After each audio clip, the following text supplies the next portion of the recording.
News Tamil கழுகு. பெரியசாமி வீட்டில் நடந்த அமலாக்கத்துறை ரைட சட்ட ரீதியா சேலஞ்ச் பண்ண தயாராகிட்டு இருக்கான் திமுகவோட சட்டத்துறை.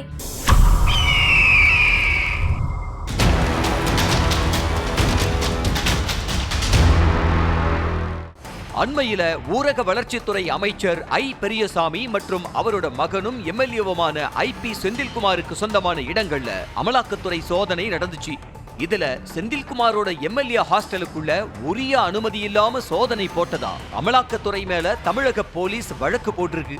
இதே போல அவங்க வீடுகள்ல இருந்து எடுத்து செல்லப்பட்ட ஆவணங்கள் பத்தியும் வழக்கு போட்டு சட்ட ரீதியா போராட முடிவு செஞ்சிருக்கான் திமுக சட்டத்துறை. பெரியசாமி வீட்லயும் செந்தில்குமார் வீட்லயும் ஏகப்பட்ட சொத்து ஆவணங்களை அமலாக்கத்துறை அதிகாரியை எடுத்துட்டு போனதா செய்திகள் வெளியாச்சு.